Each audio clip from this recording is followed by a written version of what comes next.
Candle.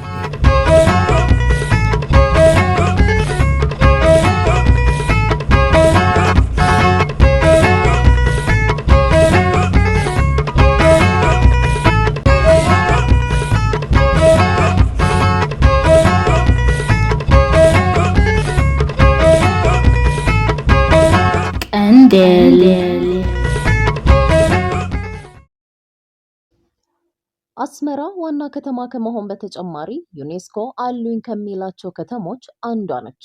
አቶ መሐመድ ኤልፋራናዊ በሳብሪና ሰለሞን።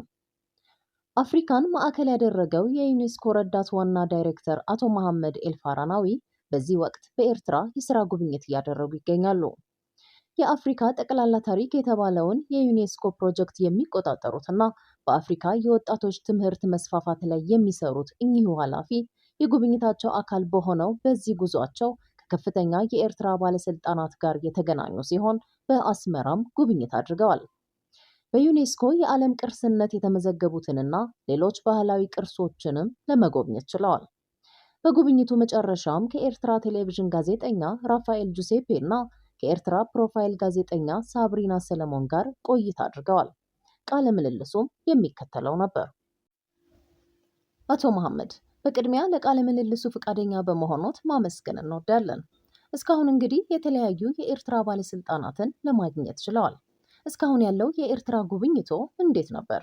ቅርሶችን ከአደጋ ለመጠበቅና ዘላቂ ልማትን ለማረጋገጥስ ምን ለማድረግ አስበዋል? አመሰግናለሁ። እዚህ ከእናንተ ጋር በመገኘቴ ደስተኛ ነኝ። ይህ ወደ ኤርትራ ያደረግኩት የመጀመሪያ ጉብኝቴ ሲሆን መጨረሻ እንደማይሆንም ተስፋ አደርጋለሁ። እኛ በዩኔስኮ በኩል ኤርትራ ከፍተኛ አቅም እንዳላት እናምናለን። ዋና ዳይሬክተሩ ስምም ሰላምታ አቀርባለሁ።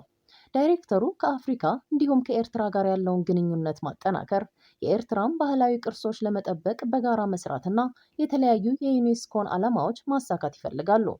ይህ ግንኙነት ከኤርትራ ጋር ያለንን ወዳጅነት የሚያጠነክርና ከኤርትራ መንግስት ጋር አብሮ ለመስራት ያለንን ዝግጁነት የሚያሳይ ነው። በቀጣይም ያለን ግንኙነት ከዚህ ይበልጥ የጠነከረ እንደሚሆን ለመግለጽ እወዳለሁ። እሺ አቶ መሐመድ፣ አስመራ በ2017 በዩኔስኮ የዓለም ቅርስነት እንደተመዘገበች ይታወቃል። አሁን ያለው አያያዝ እንዴት ነው? ሌሎች ቅርሶችንም በዩኔስኮ ቅርስነት ለማስመዝገብ ምን እየተሰራ ነው? አስመራ በባህላዊ ቅርስነቷ የኤርትራ ዋና ከተማ ከመሆን በተጨማሪ ዩኔስኮ አሉኝ ከሚላቸው ከተሞች መካከል አንዷ ነች። አስመራ ከፍተኛ አቅም ያላት፣ ለአህጉሩ እንዲሁም ለዓለም ዘመናዊ ከተማ ምን እንደሚመስልና እንዴትስ መጠበቅ እንደሚቻል ምሳሌ የምትሆን ነች። አሁን ከተመዘገበች ከ9 ዓመታት በኋላ ከባለስልጣናቱ ጋር በቅርበት እንሰራለን። ውቢቷ አስመራም እንደ ዋና ከተማነቷና እንደ ዩኔስኮ ቅርስነቷ ለዓለም እንድትተዋወቅ እንደ ተቋም የቻልነውን ሁሉ እናደርጋለን። ከኤርትራ ባለስልጣናት ጋር በቅድሚያ መመዝገብ በሚችሉ ሌሎች የሚዳሰሱና የማይዳሰሱ ቅርሶች ላይም እየተወያየን እንገኛለን። የተወሰኑ የኤርትራ የእጩነት ዝርዝር ውስጥ ያሉ ቅርሶችም ቅድሚያ መሰጠት ያለባቸው እንደሆኑ አውቃለሁ። ኤርትራ ከአስመራ ውጪ የህዝቡን ባህል፣ ስርዓትና እምነት የሚያሳዩ ሌሎች ከተሞችና ቦታዎች ባለቤትም ነች። መልካም፣ ወደ ሌላ ጥያቄ እንለፍና እንደሚታወቀው በተለያዩ ፕሮጀክቶች በፓን አፍሪካ እንዲሁም በአፍሪካ ታሪክ ላይ ብዙ ስራዎችን ሰርታችኋል። የኤርትራ ታሪክ ከአፍሪካ ታሪክ ጋር እንዴት እንዲጣጣም ማድረግ ይቻላል? የአፍሪካ ታሪክ በአፍሪካውያን በጥንቃቄ የተያዘና የተጻፈ ሰነድ ነው። ኤርትራንም ከአህጉሩ ለይቶ ማየት አይቻልም። ይህም ለዓመታት በአፍሪካ ታሪክ ውስጥ የታየ ነው። ከሚመለከታቸው አካላት ጋር በመነጋገር የአፍሪካ ታሪክ በኤርትራ የትምህርት ስርዓት ውስጥ እንደ አንድ ክፍል የሚካተትበትን መንገድ ብንፈጥር ደስ ይለኛል። በአፍሪካ ውስጥ የተለያዩ አስተማሪ የሆኑ ታሪኮች ይገኛሉ። እነዚህ ታሪኮችም ለወጣቱ ትውልድና በአጠቃላይ ለዜጎች ማስተማሪያ በመሆን ስለ ባህላቸው እንዲያውቁ፣ በማንነታቸውና በታሪካቸው እንዲኮሩ ማድረግ ይችላሉ። ከማጠቃለላችን በፊት አንድ ጥያቄ እናክል። ኤርትራ በ2003 የማይዳሰሱ ቅርሶችን በተመለከተ የወጡ ድንጋጌዎችን አጽድቃለች። ዩኔስኮና ኤርትራ በተለይ በየትኛው ዘርፍ ላይ ማለትም በትምህርት፣ በሳይንስ፣ በታሪክ በይበልጥ አብሮ መስራት የሚችሉ ይመስሎታል? እኛ እንደ ዩኔስኮ አቅማችን እስከሚፈቅድ ድረስ ከኤርትራ ጋር ለመስራት ዝግጁ ነን። ይህም ከትምህርት እስከ ታሪክ፣ ከሳይንስ እስከ ቴክኖሎጂ ያለውን ያጠቃልላል። በተለይም በሴቶች ትምህርት አገልግሎቶችን ዲጂታል በማድረግ እንዲሁም ቅርሶችን በመጠበቅና በመንከባከብ ረገድ በትብብር መስራት የምንችልባቸው ዘርፎች ናቸው። ኤርትራ ባጸደቀቻቸውና በሌሎች ጉዳዮች ላይም አብረን እንሰራለን ብለን እናስባለን። የኔ እዚህ ከቀጠናው ዳይሬክተር ጋር መገኘትም አብረን መስራት የምንችልባቸውን ነገሮች ለመግለጽ ነው። እስካሁን ዩኔስኮ ያለውን ስልጣን በመጠቀም በከፍተኛ ትምህርት ላይ በምናከናውናቸው ስራዎች ላይ የጊዜ ሰሌዳ አስቀምጠናል። ከትምህርት ሚኒስቴር ጋርም ውይይት የምናደርግ ይሆናል። እስካሁን ከውጭ ጉዳይ ሚኒስቴር እስከ ባህል ሚኒስቴር ያሉ የተለያዩ የስራ ኃላፊዎችን አግኝተናል። በእኛ እምነት ሁሉም የኤርትራ አካላት ከኛ ጋር በቅርበት የመስራት ፍላጎትም ሆነ አቅም አላቸው። ዩኔስኮም ያለውን አቅም ለመጠቀም ዝግጁ ነው። አቶ መሐመድ በአስመራ ካደረጉት ጉብኝት ይበልጥ የማረኩት ነገር ምንድን ነው? እንዳለመታደል ሆኖ በነበረኝ ውስን ጊዜ ምክንያት አስመራን በደንብ ማየት አልቻልኩም። ቢሆንም ኤርትራ ብዙ የሚጎበኙ ቦታዎች እንዳሏት ታውቃለሁ። በአስመራ ያየሁት ነገር ጓደኞቼ ወደ ኤርትራ እሄዳለሁ ስላቸው ያሳዩኝ የቅናት መንፈስ ለምን እንደነበረ አሁን ገብቶኛል። በዚህ አጋጣሚ ጓደኞቼ ስለ ኤርትራ ብዙ ማወቅ እንዲሁም በትምህርት ወይም በቅርስ ጉዳዮች ላይ በአንድነት መስራት ፍላጎት እንዳላቸው መግለጽ እወዳለሁ። ሌላው በጣም የተገረምኩበት ነገር የኤርትራ ሕዝብ ጨዋነት፣ እንግዳ ተቀባይነትና ያላቸው የሰው መውደድ ሲሆን አገሪቱ ያሏት የሚዳሰሱና የማይዳሰሱ ቅርሶች ከመልካም የአየር ሁኔታዋ ጋር ተዳምረው ለቱሪዝም ዘርፍ ምቹ መሆናቸውን አይቻለሁ። እናንተ በጣም እድለኛ ሕዝቦች ናችሁ። እምቅ አቅም አላችሁ።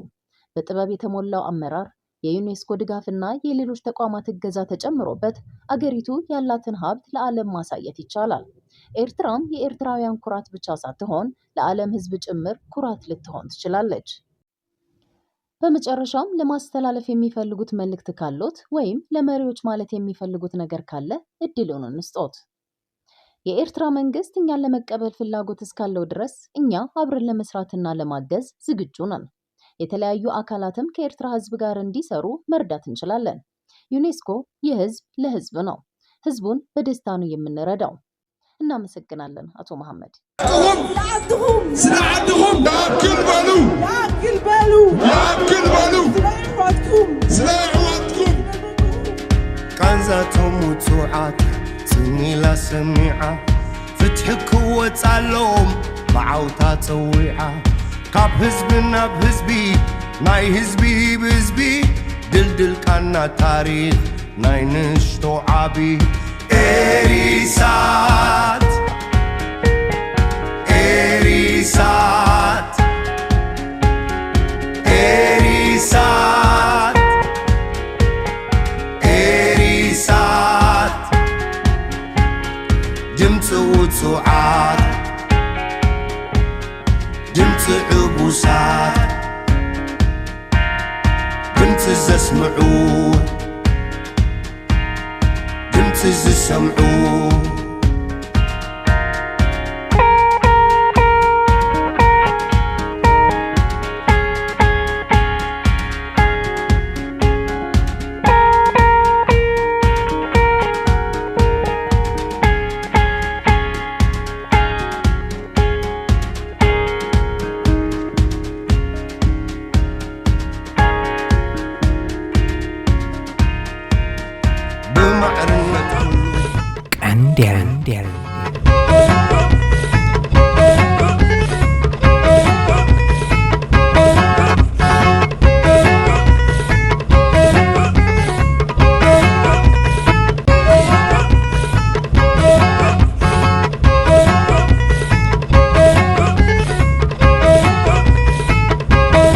Candele.